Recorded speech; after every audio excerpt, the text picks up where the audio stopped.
I am reading a most marvelous book.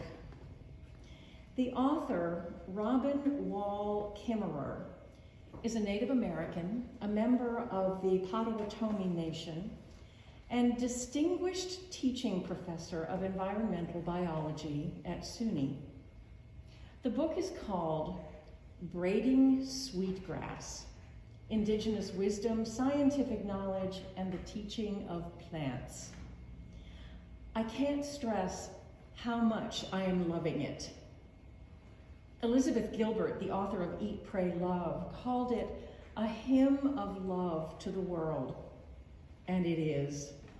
I'm reading it very slowly because I want it to seep into me, and I want to be changed by it. Dr. Kimmerer has successfully merged the traditions of the First Nations and the more rigid discipline of botany and plant ecology.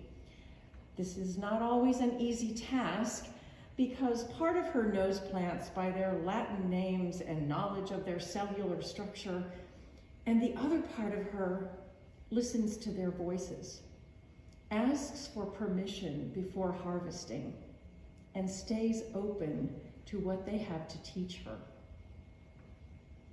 For purposes of our Lenten theme of unity, this book could have been a sermon all 5 Sundays of Lent. I knew I would have to be selective, and also that I would know what was right when I read it. And it was the chapter entitled The Three Sisters that gave me what I was waiting for. The three sisters are corn, beans, and squash.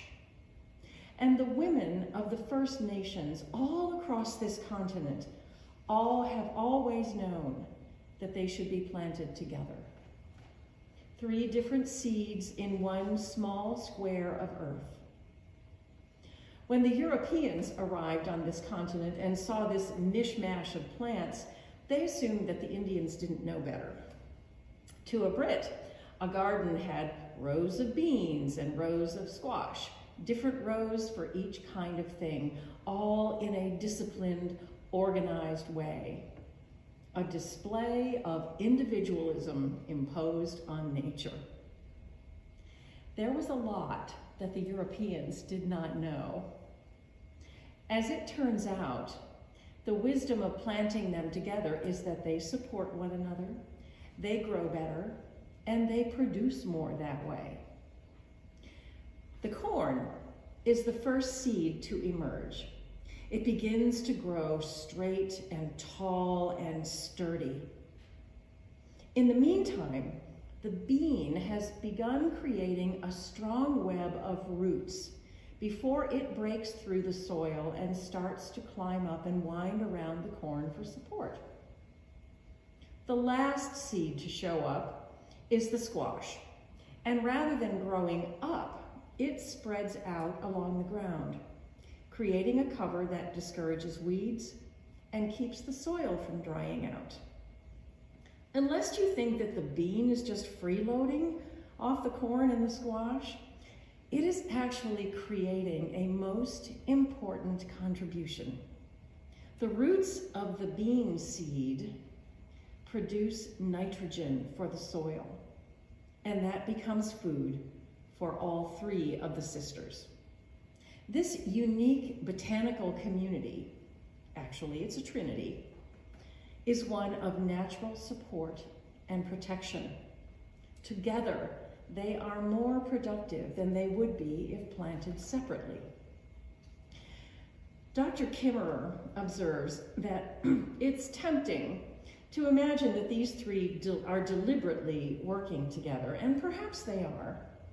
But the beauty of this partnership is that each plant does what it does in order to increase its own growth. But as it happens, when the individuals flourish, so does the whole. And therein is our message of unity, which we also heard in the reading from Marianne Williamson's A Return to Love. If we dare to be our best, to nurture our gifts and let our beauty shine, we will have so much to share with the world. We will also benefit from the gifts of others if they too are allowed to be their best selves. There is no one who is born without gifts to give. We are all stronger, better, when everyone can contribute who they are. Jesus didn't just gather fishermen. He collected all sorts of people, laborers, tax collectors, women, and they all added their gifts to the mission, and that's why it survived. The lesson of the three sisters is a powerful one. Each plant is beautiful and important all by itself. Together, they are even better. Together, we are all better.